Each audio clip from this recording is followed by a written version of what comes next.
Windsor, Ontario, also known as the Wussy Apple, is perhaps the most prized jewel in Canada's vast treasure trove of cities without a suitable market for a hockey team.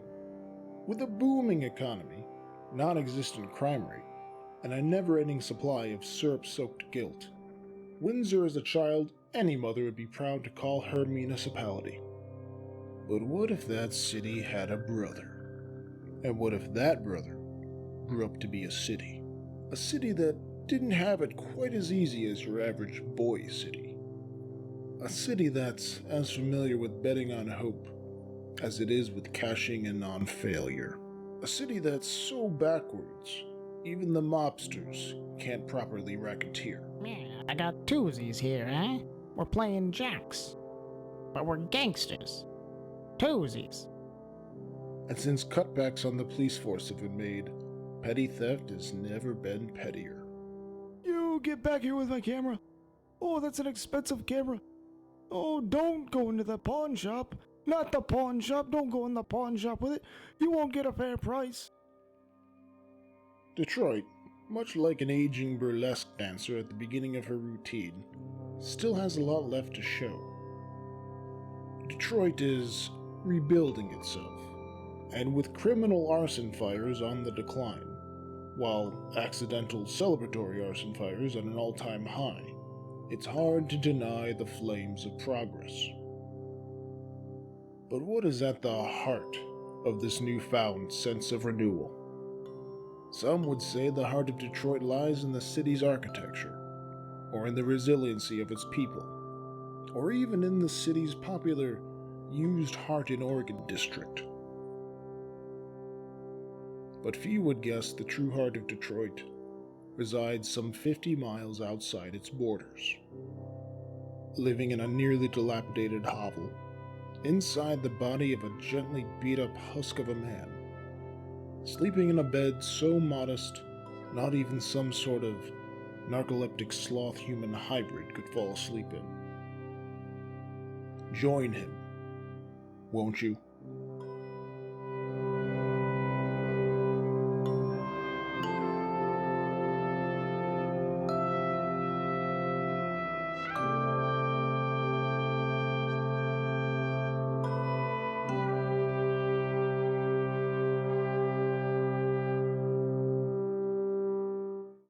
This is Bob. Bob is a cook with over 40 years of experience. He would have no trouble getting a position at any five-star restaurant that hasn't seen 2020's award-winning series, Reforming Murderers. Is cooking the answer? No. And yet, in 4 hours, at the All Saints Soup Kitchen in Detroit, Bob will serve over 100 people in need of a meal. And he's not thinking about where he could be, or where he's been. No, he has only one thought right now, and that's cooking.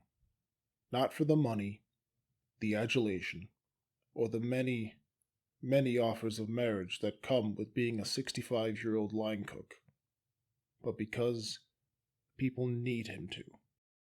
And Bob knows what makes donating your time even more valuable is when you have less of it to give.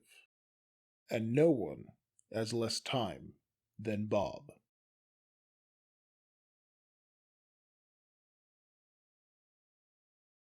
Robert Felicity Schultz begins his day like most people do, by waking up. His morning rituals, however, take a more unique turn.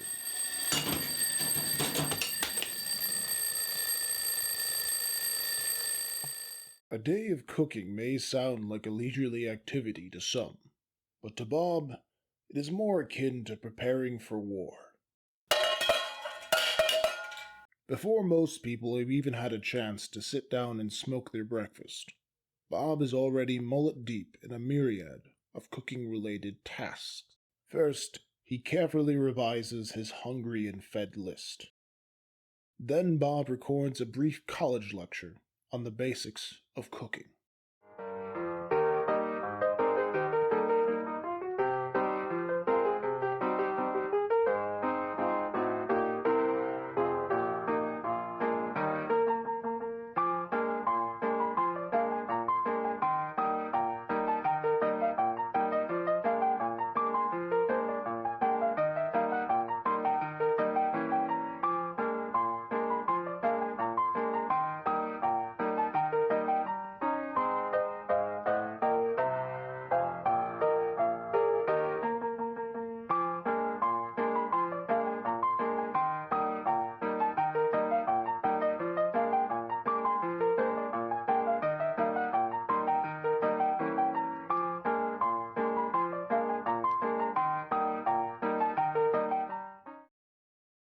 Some would say these practices are a bit excessive, or even useless. But to this nearly deaf sexagenarian, those words may as well be a dull ringing. And this is just the beginning of Bob's non-stop selfless efforts to make the world a better place. But first he eats some eggs. It may not be apparent to some, but each grind of his jaw affords Bob one more moment of respite, one that may not come again for several days, or at least until he buys more eggs. On the way to work, Bob elects to take the scenic route, which just so happens to be the only route. The desolate countryside reminds him of the empty void that only hard work and hamburger grease can fill. His destination is Amels, a diminutive but popular bar in Columbus, Michigan. Bob has been the head cook there for 6 years, a title he relishes each and every day.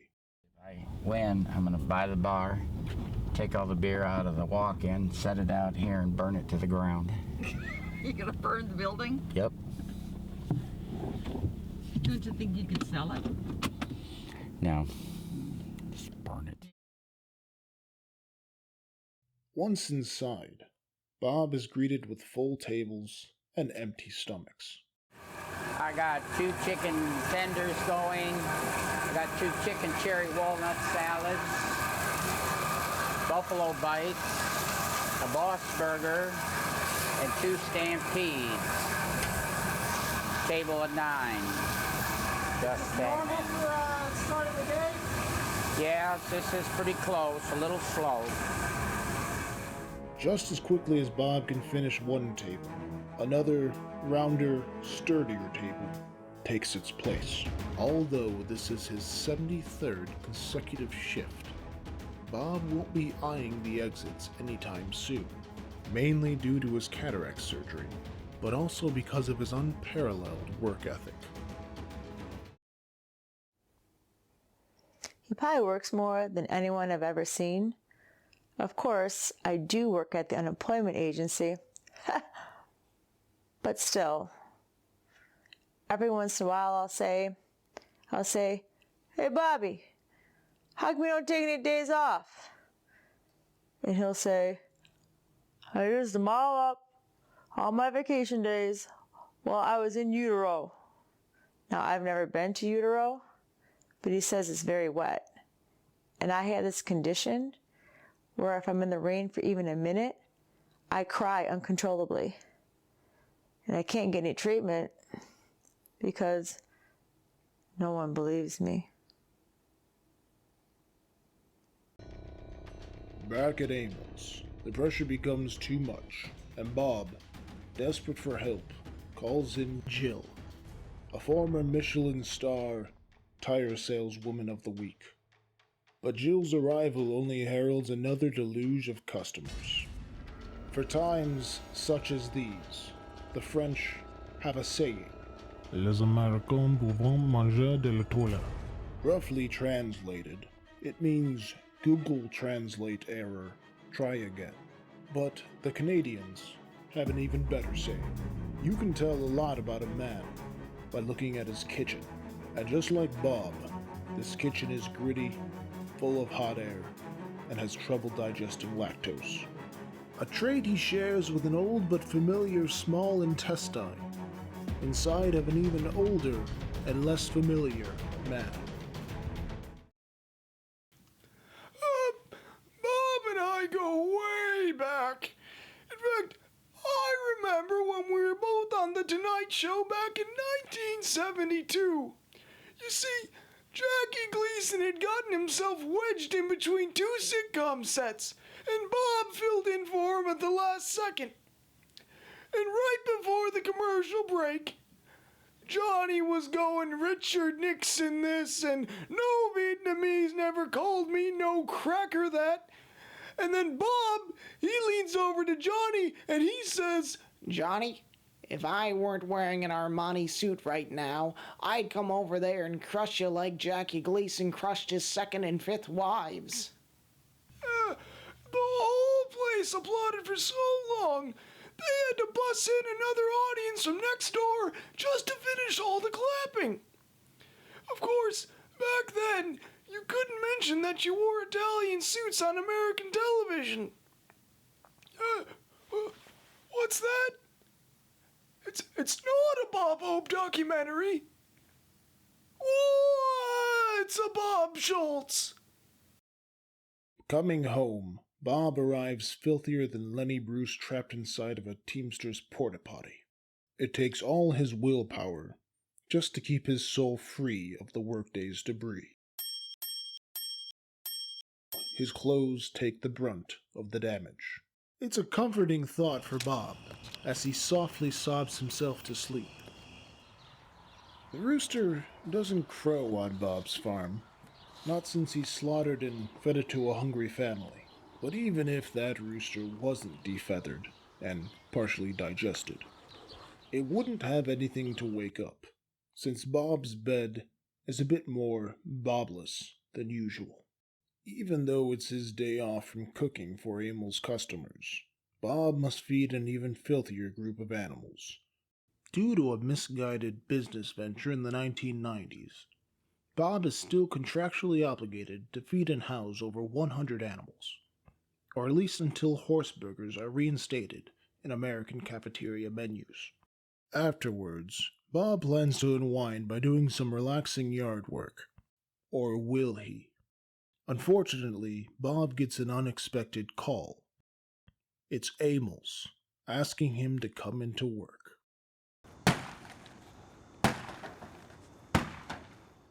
Bob takes the news in stride.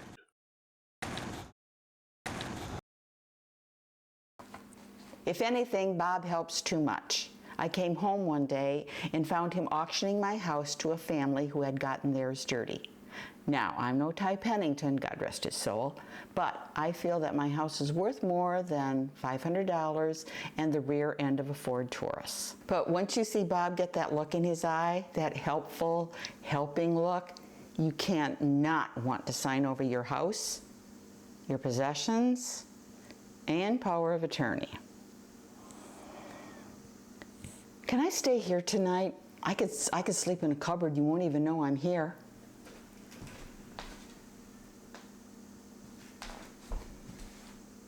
No. No. After driving into town, it becomes apparent that Bob is not in for an ordinary kitchen shift. For today is the Romeo Peach Festival, an annual celebration the town holds in an effort to raise awareness for peach poisoning. The fair boasts a variety of treats, rides, and unpaid product placements, all of which Bob can clearly see from a 9-foot by 9-foot food truck Emil's has rented for the festival. And though it may be cramped and smoky, Bob appreciates the chance to glance up at the sun that until now he's only read about in children's books he's illegally scanned at the library. Is it a harder work day than normal? No, Why not? no. 'Cause I'm outside. It's a piece of cake. But today's nice day is hardly a nice day for appreciating what a nice day it is. Today, festival goers begin to swarm the food truck, their implacable desire for fried food and pork products more than lives up to Romeo's town motto. This new wave of barbecue fetishists has begun to affect the performance of the kitchen staff. We tried them, but we wouldn't be able to eat the peel and all anyway. Just a regular pulled pork. Regular pulled pork. No, I needed. Wait, did I already get my bragging rights and the big butt? I don't know. Are you just doing this again, Rose? No, I got both of those, right? No, these guys are just talking. Okay, now what you want, a pork parfait? Bob, there's only like 3 people. Oh, brisket and pork parfait. Oh, wait, no, there's... Barring the ineptitude of f***ing Rose, the rest of the day goes off with nary a hitch, and even Bob finds time for a beer. Or 2. Or maybe just 2. He just has 2. But as any Romian will tell you, the Peach Festival isn't about how many beers you drink, but how many you enjoy. And if that's even a little bit true, Bob is as happy as an orphan on Parent-Teacher Conference Day. More importantly, Bob will go home tonight reeking of barbecue smoke, hog sweat, and deep-fried pride, a smell that he will hopefully carry with him into the soup kitchen tomorrow. I met Bob approximately 18 to 20 years ago. I was a program coordinator for muscular dystrophy, and he had volunteered to do a fundraiser to benefit muscular dystrophy. So I met him, and he had put together such an amazing fundraiser, and I don't remember the exact dollar amount, but raised thousands of dollars for muscular dystrophy, and we worked together coordinating that and the logistics. But Bob put his time, heart, his own money, and energy into making it a success. Bob is like the relative that you always look forward to seeing at the holidays when you don't want to go to the holiday dinner. He just smiles, and it's like you just know it's okay. Every time I see him, for some reason, it's like he's a priest or something. I start confessing like, oh, Bob, I had this, and this is going on in my life. And he listens. He's like my outlet from when other people are I'm their outlet. So it's kind of crazy, but that's his great gift, is that he's open and he's friendly and he's a very personal person. He's been here for like 6 years going on. 2009, 2010 he started. And man, we've never had anybody complain about his food. He knows what they like. He's generous. He knows what people like. He'll throw together food together and people go, I've never thought of that together, and yet they'll eat it and they've never tried it. Just a mere 2 hours after leaving the Peach Festival, Bob is already loading the truck for the soup kitchen. Today's menu includes sautéed shallots stuffed with hope, with a heaping helping side of altruism, and some hamburger. Lots and lots of hamburger. And after packing his truck with enough raw beef to mold a life-size rendering of the childhood friend he never had, he finally makes his way for the soup kitchen. He comes the great distance to a neighborhood that no one even remembers. I don't think he has any ties here. You know, I've mentioned before, because my parents had bars and stuff, and he mentioned, but there are no connections, I don't think, to Southwest Detroit to Bob. I think he just does it out of the goodness of his heart because people are people to him. So. Short time. I mean, by the time we get done, you're tired because it's a rush for 2 hours, but other than that, it's a piece of cake. The first step upon entering the soup kitchen is loading in the food boxes via a shipping chute. From there, the boxes proceed to the kitchen, where they are never seen or heard from again. Inside the kitchen, Bob has already added his personal touches to some of his signature dishes.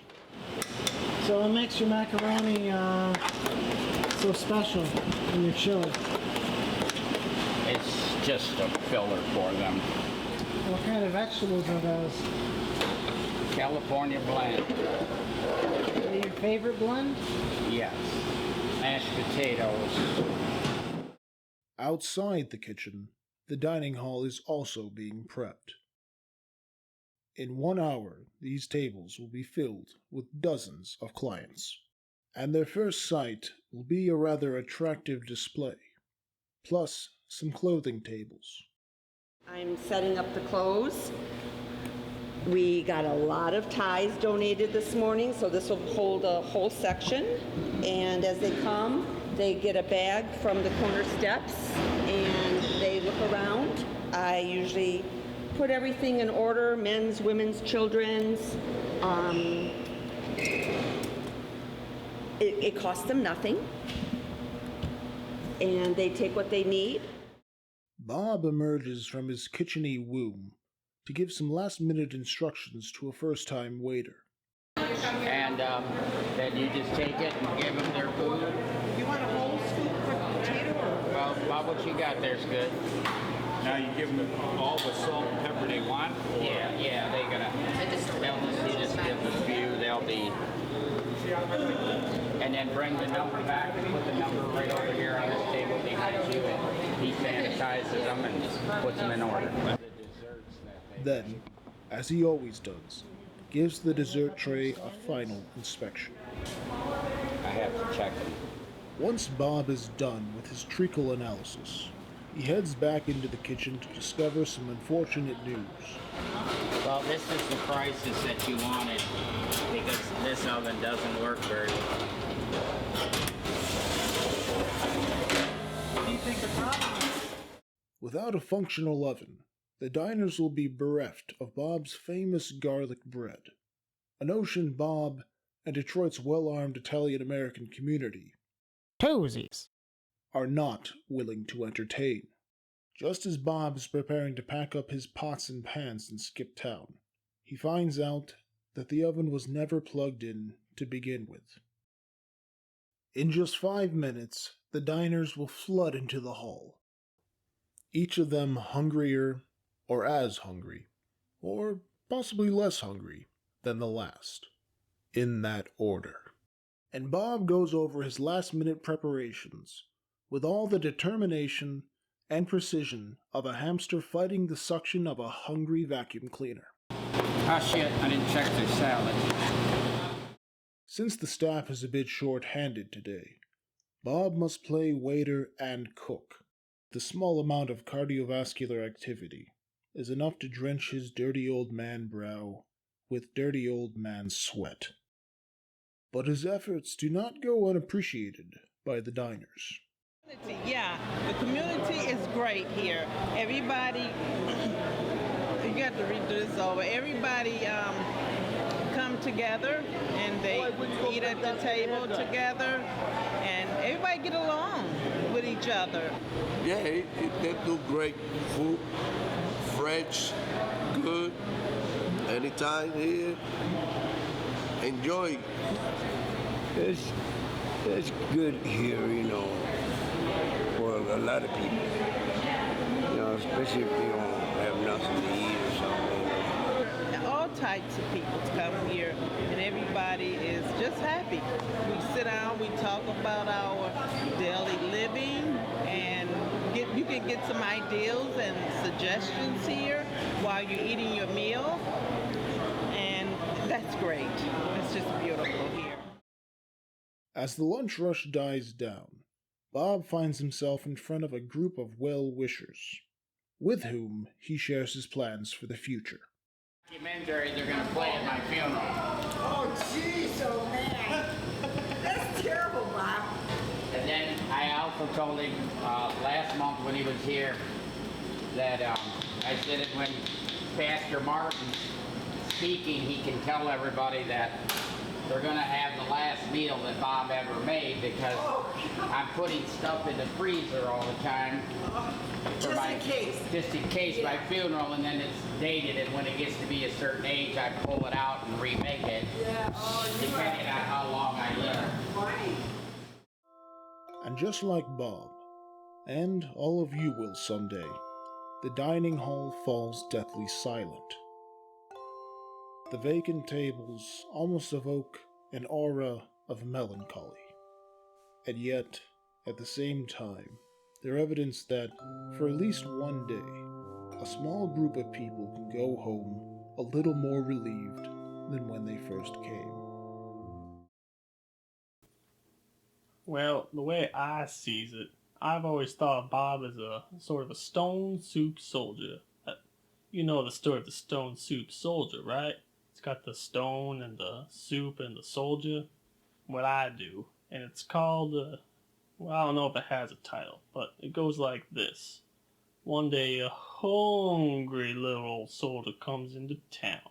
He's got no food, no money, doesn't even have 2 pennies to rub on his forehead for luck.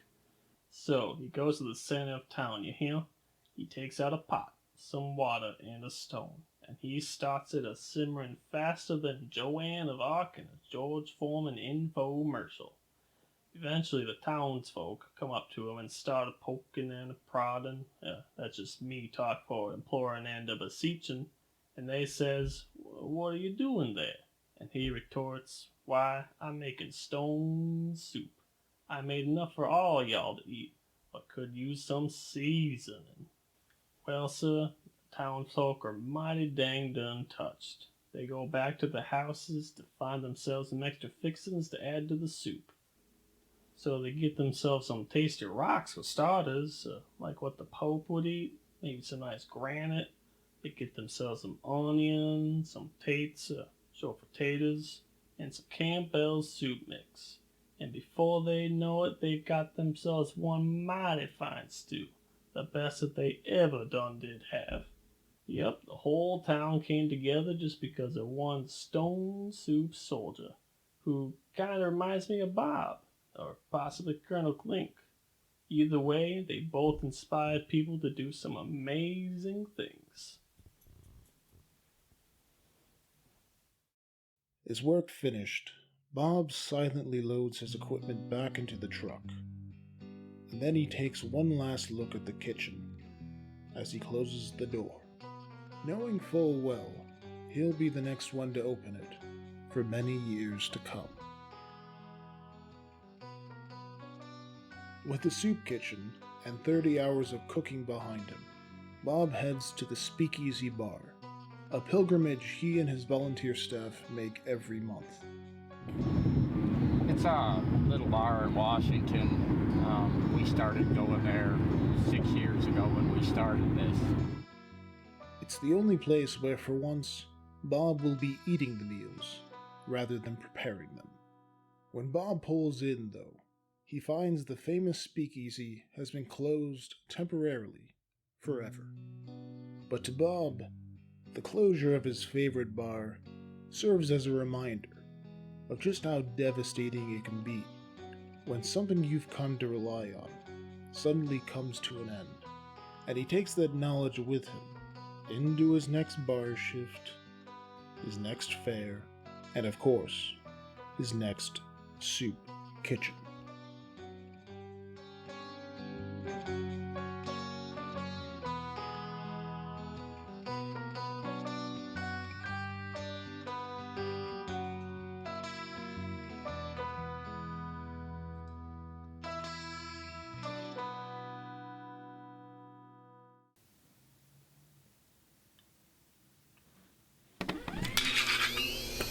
Oh, the charity, the donations, the endless USO tours. This Bob fella's a real stand-up guy. And if I know this Bob fella, and apparently I do, right? Huh? Right? He doesn't care about the spotlight, or the accolades, or that time he was a hologram. What he cares about isn't something you can just go out and buy. And that's money. Money for this thing that he does. Soup kitchen. Soup kitchen? Right. Well, all you people at home need to do is take all your money and put it in a box. Just put your money in a box and send that box to this address below. You see, these people need soup. You don't need soup. And this Bob fella, he won't stop working. It doesn't matter if he's got 100 workers or $1 million. He won't stop. So please, send your boxes in, so this man will stop working. Oh!